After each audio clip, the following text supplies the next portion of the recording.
नमस्कार। ताल चैनल के सभी दर्शकों को हरेले के इस पावन पर्व की बहुत बहुत शुभकामनाएं, बहुत बहुत बधाइयाँ। जी रया जागी रया बची रया, यो दिन यो मास नित नित भेटने रया। हिमांचवी हो जाले गंग जमुन पानी जाले, सिलपिसी भात खाले जाठी टेकी हगण हो जाले। अरे तेरी उम्र की रो दूब जस पंगुर जय, पाती जस हंगुर जय, श्याव जस बुद्धि हो, शो जस तराण हो, यो धरती जतु चकाव है जय, आगासक तर है जय, 33 कोट दैन है जो, तेरी सब मानो तुकणी सब जानो, भोला जी रे जागी रे बची रे, यो दिन यो मास नित नित भेटने रही। हमारा जो ये उत्तराखंड है और इस उत्तराखंड में हरेले को लेकर के जिसे हरियाली भी कहा गया है और हमारे इस ग्रामीण अंचल में इसे हरियाव कहा जाता है, इस संबंध में आपके साथ जो इस अंचल की लोक से जुड़ी हुई जानकारी है उसे साझा कर रहा हूँ। हमारे वहाँ जितने भी पर्व हैं उनका संबंध जो है ऋतु के परिवर्तन के साथ जुड़ा हुआ है। ऋतु परिवर्तन, ऋतु आने रोली भावर उड़ाला बली, हमरा मुलू का भंवर उड़ाला बली। ऋतु आती रहेंगे, भौर उड़ते रहेंगे और हम इन तीज त्योहारों को मनाते रहेंगे। गर्मी की जो ऋतु है उसमें जो वनस्पति मर जाती है, जो जल जाती है, जो मुरझा जाती है, ऋतु परिवर्तन होते ही, सावन के आते ही वह वनस्पति जो है पुनर्जीवित हो जाती है। और हरेले को लेकर के जो मेरी अपनी मान्यता है कि इसका जो कहीं 9 दिन, कहीं 10 दिन, कहीं 11 दिन पहले सतनाज बोए जाते हैं, उसका संबंध कहीं ना कहीं हमारी जो विकास यात्रा है, जो मनुष्य की विकास यात्रा है, उसके साथ कोई ना कोई संबंध अवश्य है। क्योंकि मनुष्य ने जब वह आखेटक युग में था तो वह जानवरों को मार करके, उनकी खाल को पहन करके और उसके मांस का भक्षण करके अपनी आजीविका चलाता था। जैसे ही मनुष्य में समय के साथ साथ सभ्यता का विकास हुआ और आवश्यकता के अनुसार उसने खेती करना आरंभ किया, तो सबसे पहले, ये मेरा अपना मानना है कि उसने इन सतनाजों को बोना शुरू किया होगा। और इन सतनाजों को बो करके उसने, जो आज हम भूमि का परीक्षण करते हैं, जिस प्रकार अपने घर में 10 दिन पहले, 9 दिन पहले या 11 दिन पहले हरेले बोते हैं, सतनाज को बोते हैं, ठीक उसी तरह उस मानव ने भी हरेले को बोया होगा। और इस प्रकार यह परंपरा धीरे धीरे हमारे जीवन में आ गई होगी। जहाँ तक सतनाज का भी प्रश्न है, एक विषय बहुत ही जो मुझे पीड़ा करता है कि जिस सत अनाज को हम बोते हैं उस अनाज पर सूर्य की किरणें भी नहीं पड़ती हैं जब तक वह 10 दिन तक, 11 दिन तक, 9 दिन तक बोने के बाद रखा जाता है। और वहीं वर्तमान में मैं देखता हूँ कि यह जो हमारी परंपरा है, जो ये हमारी धरोहर है, उसे लोग जो है जिसके मन में आता है, जहाँ आता है, वह उसे बोना आरंभ कर देता है। ऐसा नहीं है। ये हमारी मान्यताएं हैं, ये हमारी परंपराएं हैं, हमारा संयुक्त परिवार है और इसे बोने का अधिकार भी जो है हमारे मुखिया को ही है। चाहे हमारा परिवार कितना ही बड़ा हो, उसमें 10-12 भाई बहन हो, लेकिन हरेले बोने का जो अधिकार होगा वो घर के मुखिया को ही होगा। वो हरेला बोएगा और हरेला बोने के बाद जब वह कटेगा, कटने के बाद जो व्यक्ति घर में उपस्थित है उन्हें वह एक आशीष के साथ धारण करेगा और जो लोग वहाँ अनुपस्थित हैं उनके लिए यह हरेले की तरण रख दिए जाते हैं। अभी कुछ समय पहले तक जो है डाक के माध्यम से भी यह हरेला भेजा जाता था।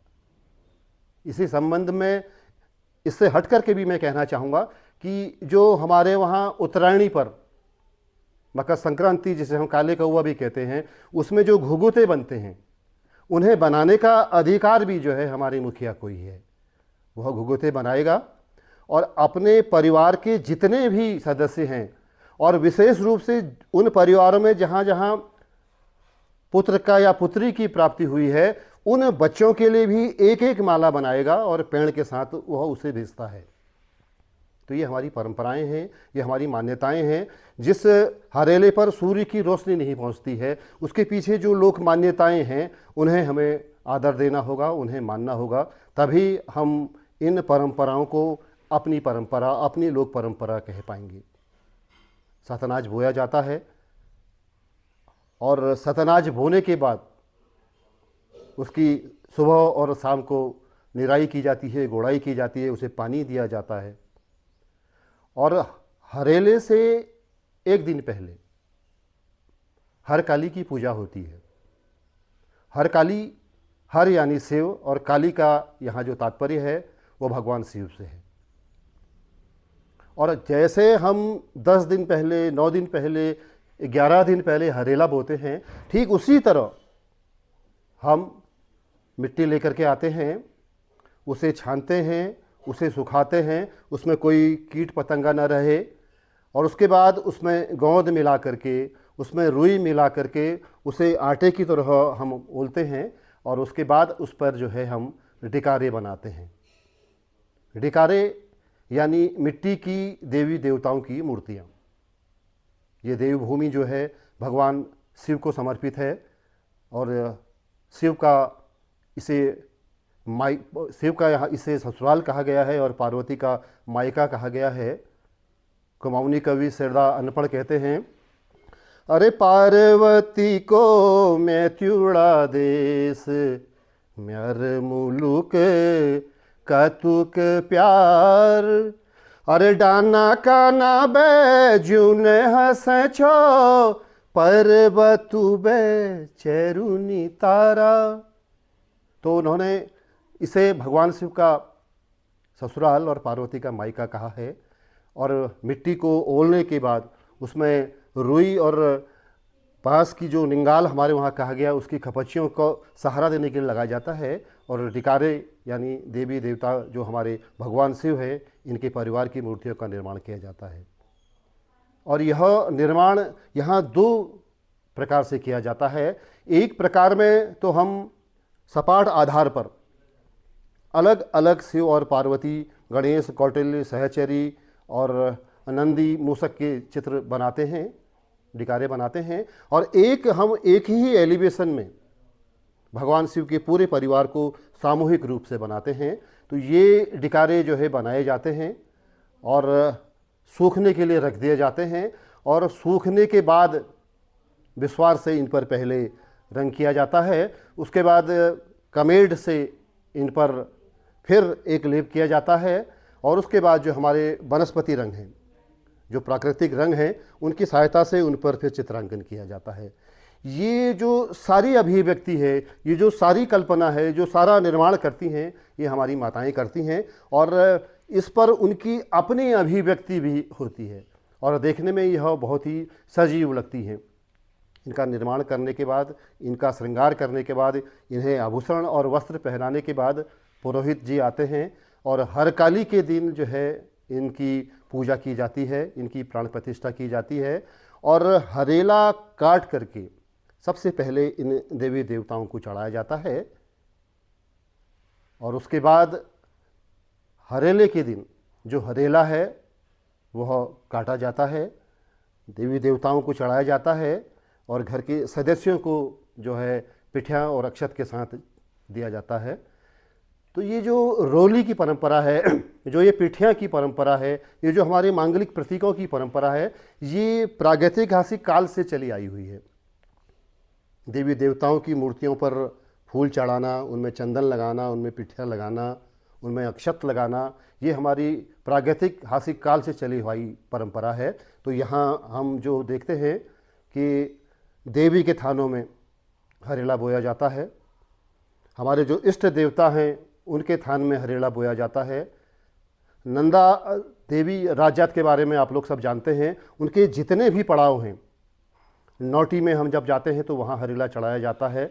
उसके बाद जहाँ जहाँ देवी का पड़ाव होता है यात्रा में, उन सब पड़ाव में देवी के लिए हरेला बोया जाता है। और यहाँ तक कि जो हम कृषि प्रधान देश में रहते हैं, तो यहाँ जो खेतों को नुकसान पहुँचाते हैं, जो चूहे पहुँचाते हैं कहते हैं, और वो कई प्रकार से खेतों की सुरक्षा भी करते हैं, तो उनके निमित्त भी 11 मावे के दोने बना करके उनमें हरेला बोया जाता है उनके लिए।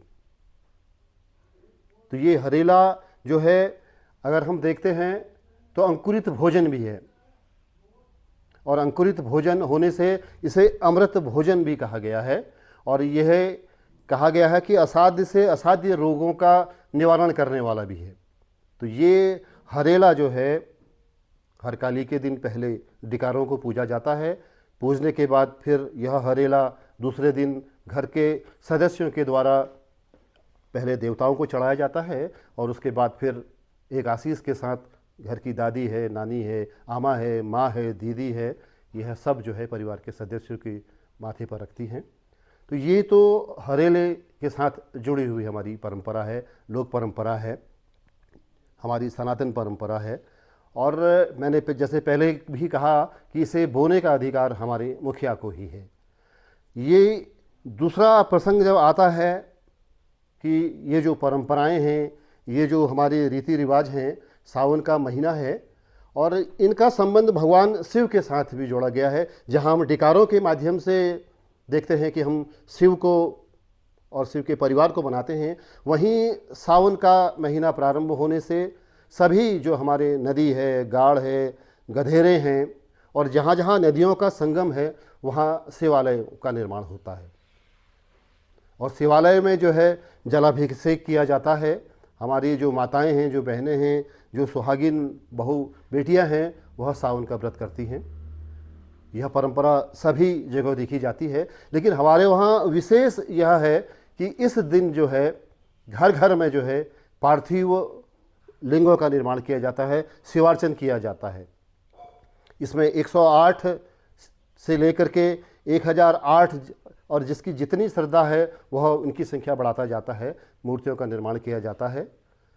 मिट्टी की जो मूर्तियों का निर्माण किया जाता है, जिनसे मिट्टी से पार्थिव बनाए जाते हैं, उनका संबंध यह है कि वह जो है घर की सुख और शांति के निमित्त किया जाता है, यश और कीर्ति के निमित्त किया जाता है। जो गोबर से बनाए जाते हैं उनका जो महत्व है कि वह जो बनाए जाते हैं उनका महत्व केवल इतना है कि जो शत्रुनाशक है उसके निमित्त जो है गोबर के हम पार्थिव बनाते हैं। उसी में जो है हम फिर मक्खन और नमक से भी जो है पार्थिव लिंगों का निर्माण करते हैं। और उनका महत्व ये है कि जो यह नमक और मक्खन से हम बनाएंगे वो जो है रोग के निवारण के लिए हम उसका निर्माण बनाते हैं। और एक साठी चावल कहा गया है, उनका जो हम निर्माण करते हैं उनकी सहायता से, तो वो जो है पुत्र की प्राप्ति के लिए उसका निर्माण किया जाता है। और धातु में भी हम चांदी के रूप में भी इसका निर्माण किया जाता था। किसी समय में राजा लोग और जो संपन्न लोग थे वो चांदी के जो है पार्थिव लिंगों का निर्माण करते थे। तो राज्य प्राप्ति के लिए, राज्य सुख के लिए, राज्य के वैभव के लिए जो है चांदी की मूर्तियों का निर्माण हमारे वहाँ किया जाता था। तो ये जो शिवालयों में, जो हमारे देवालयों में शिवार्चन की परंपरा है, जलाभिषेक की परंपरा है, यह हमें देखने को मिलती है। और जो हमारे यहाँ हरेला है, और इस हरेले के साथ ही जो है यहाँ मेलों का भी शुभारंभ हो जाता है, श्री गणेश हो जाता है। हम जब देखते हैं मेलों को देखते हैं, और मेलों के साथ साथ जो हमारे ये इस अंचल के सभी जो पर्वतीय क्षेत्र हैं, अभी हम देखेंगे कि कहना चाहिए हरेले का मेला जो भीमताल में लगता है वो आ जाता है। उसके बाद आषाढ़ी का जो मेला है वो फिर बागेश्वर वहाँ देवीधुरा में आ जाता है। यही नैनीताल और अल्मोड़ा में नैना देवी का मेला, फिर ये मेलों की परंपरा आरंभ हो जाती है। और इसी के साथ जो कृषि के साथ जुड़ी हुई परंपरा है, जैसे हम सतनाज बोते हैं, जैसे हम हरेले के डिकारों के लिए पहले मिट्टी छान करके लाते हैं, तो हमारे कृषक जो हैं वह जो है पहले जो है बीज बो देते हैं। क्योंकि यह जो महीना है मंडुवे की गुड़ाई और धान की रोपाई के लिए भी बहुत ही शुभ है, बहुत ही प्रिय है, और हमारे किसान जो हैं इसकी प्रतीक्षा करते हैं। तो ये जो परंपरा है मंडुवे की गुड़ाई को लेकर के, धान की रोपाई को लेकर के, ये हमारे वहाँ इसके प्रमाण सामंतवादी जो हमारी सत्ता रही है वहाँ से हमको देखने को मिलता है कि सामूहिक रूप से कार्य करने की एक परंपरा है। पहले बड़े बड़े खेतों में अनाज जब बोते थे तो उतने मजदूर नहीं मिला करते थे, उतनी मजदूरों की व्यवस्था नहीं हो पाती थी। तो ऐसा ही कोई मार्ग निकाला गया कि जिससे सामूहिक रूप से मिलजुल करके इस कार्य को किया जाए। तो इसको करने के लिए जो इसका निर्देशक होता है, जो इसका अगुवा होता है, वो होता है हुड़किया। हुड़किया जो है वो हुड़के का वादन करता है और वीर रस की गाथाओं को गाता है, और उसके ही निर्देशन में हमारी जो माताएं हैं, जो बहनें हैं, जो बच्चियां हैं, वो रोपाई करती हैं।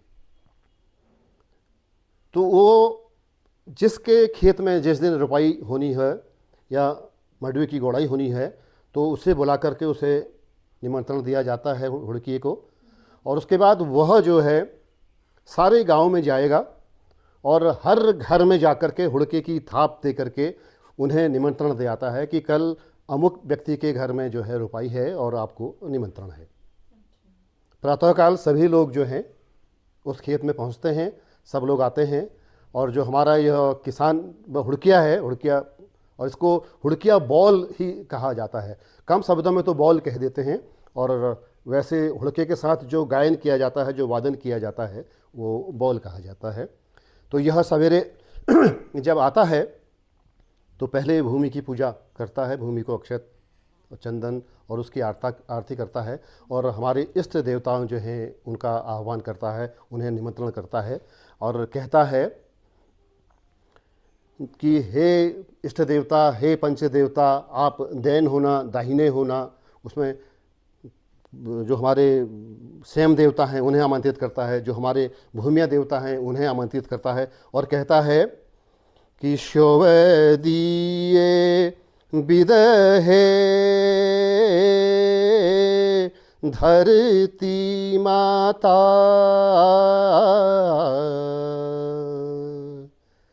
शोवदीये विद दिए भूमिका भूम्याला, शोवदीये विद दिए भूमिका भूम्याला, विधाताल रची देखो योकसी माया। हरे विधाताल रची देखो योकसी माया, अरे मिर्ग मरण तब राम जू आया।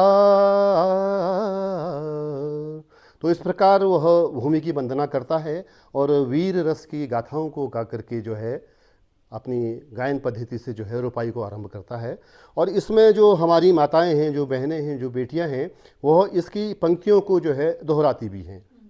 तो काम करने के साथ साथ जो है मनोरंजन भी हो जाता है, तो काम का जो है एहसास नहीं होता है। और उसी में हम जब आगे देखते हैं तो जो हमारे लोक गायकों ने गीतों की रचना करी है, तो वो गाते हैं, अरे धान यूँ काटो यूँ काटो यूँ काटो हो, धान यूँ काटो यूँ काटो यूँ काटो हो, तेरी दातुली को छुड़का यूँ बाजो हो, तेरी दातुली को छुड़का यूँ बाजो हो। तो ये कृषि की परंपरा के साथ जुड़ी हुई परंपराएं हैं और कृषि गीतों की हमारे इस अंचल में भरमार में है।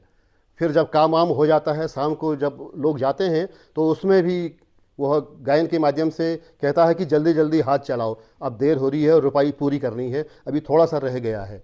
तो वहाँ कहते हैं, अरे घर के जानू ब्याल है गे रोपाई हो, घर के जानू बाल है गे रो पुला हो, घा में मुखड़ लाल है गे रो पुला हो, घर के जानू ब्याह है गे रो पुला हो। ये सारी चीज़ें हो जाने के बाद वह पुनः फिर जो है सब लोगों को आशीष देता है और अगले साल मिलने की कामना करते हुए जो है उन लोगों से फिर विदा लेता है और कहता है, तुम्हें जी रया बरसे हजारा म्यारा गोगाड़ कलोगो, तुम जी रया बरसे हजारा म्यारा गोगाड़ कलोगो।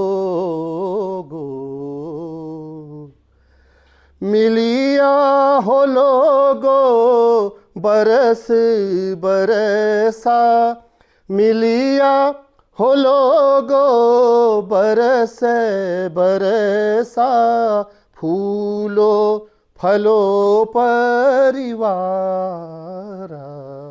तो इन आशीषों के साथ, इन वचनों के साथ जो है रोपाई संपन्न हो जाती है और अगले बार अगले किसी खेत में, अगले कहीं और सामंत के खेत में मिलने का फिर यह क्रम चलता रहता है। सामूहिक भोजन होता है, लोग मिलजुल करके खाते हैं और यही जो हमारे इस अंचल की पहचान है, जो हमारी सभ्यता है, जो हमारी परंपराएं हैं। यहाँ गीत गाओ नहीं कहा जाता है, यहाँ गीत लगाओ कहा जाता है। तो हमारे वहाँ इसका दर्शन एक बहुत सुंदर देखने को मिलता है। कई लोगों ने उस पर लिखा हुआ है कि घाघरा पहना हुआ है, आंगड़ी पहनी हुई है और वो घुटने तक घाघरा जो है ऊपर किया गया है और धोती को लपेट करके उसकी गुनी जो है एक यहाँ बना दी जाती थी और उसमें बच्चा बैठ भी जाता था। और ऐसी लोक मान्यता है कि पानी से भरा हुआ खेत है, धान की रोपाई हो रही है और उसमें उस महिला का चित्र भी दिखाई देता है, पानी में उसकी परछाई भी दिखाई देती है। तो उस पर कहा गया है कि जिस महिला की गुनी जितनी सुंदर बनी हुआ होती थी, तो दूर से देख करके ही जो है लोग अनुमान लगा लेते थे कि वह उतनी ही सुंदर होगी। तो ये हमारे वहाँ कवियों ने इसकी उपमा भी दी है, इसका वो भी किया हुआ है। तो ये हमारे इस अंचल से जुड़ी हुई, इस हरेले से जुड़ी हुई, इस सावन के महीने से जुड़ी हुई परंपराएं हैं, रीति रिवाज हैं। आप सबको हरेला शुभ हो, मंगलमय हो। ताल चैनल के जो निर्देशक हैं, जो निर्देशिका हैं, वो हमारे बीच में यहाँ बैठी हुई हैं और उन्होंने बहुत ही सुंदर एक प्रश्न रखा है और जिसका समाधान मैं आपके सामने कर रहा हूँ कि ये जो आशीष मैंने दी, उसका उनका कहना है कि उसका हिंदी में भी अनुवाद करके हमें दें। तो जी रहे का मतलब है कि जीते रहना, जागी रहे का मतलब है कि जिंदा रहना और उसमें आगे शब्द आते हैं कि श्याव जस बुद्धि हो, कि सियार जो हमारा है, लोमड़ी जो है, उसकी तरह बुद्धि हो, उतना ही चतुर हो। शौ जस तराण हो, जो शेर है उसकी तरह जो है बलवान हो। धरती, जो हमारी धरती माता है, उसकी लंबाई और चौड़ाई की तरह आप फैलें। आकाश की तरह आपका स्वाभिमान हो, मान हो, सम्मान हो, वैसे ही जैसे आकाश में तारे और चंद्रमा चमकता है आप चमकें। सिल पिसी भात खाए, मतलब हमारी आशीष का तुझ पर जो असर हो, उसमें जो है तेरे दांत अगर नहीं भी हों, तेरी उम्र इतनी हो कि सिल में पिसा हुआ भात भी जो है तू खा जाए। और इतना दुर्बल जब तू हो जाए, तेरी उम्र इतनी हो जाए कि तुझे लट्ठी के सहारे जाना पड़े, तो जब तुम शौच के लिए जाए तो लट्ठी के सहारे जो है तू शौच के लिए भी जाए। तो ये हमारी माताएं जो हैं जब हरेला चढ़ाती हैं तो चरणों से लेकर के नीचे से शुरू करती हैं, बीच में आती हैं, फिर ऊपर जाती हैं और ऊपर आती हैं, तब जा कर के हरेले को रख करके जो है उसके सिर पर रखा जाता है। तो ये हरेले से जुड़ी हुई जो आशीष है, ये मैंने आपके साथ साझा करी। आपका एक बार पुनः फिर बहुत बहुत धन्यवाद।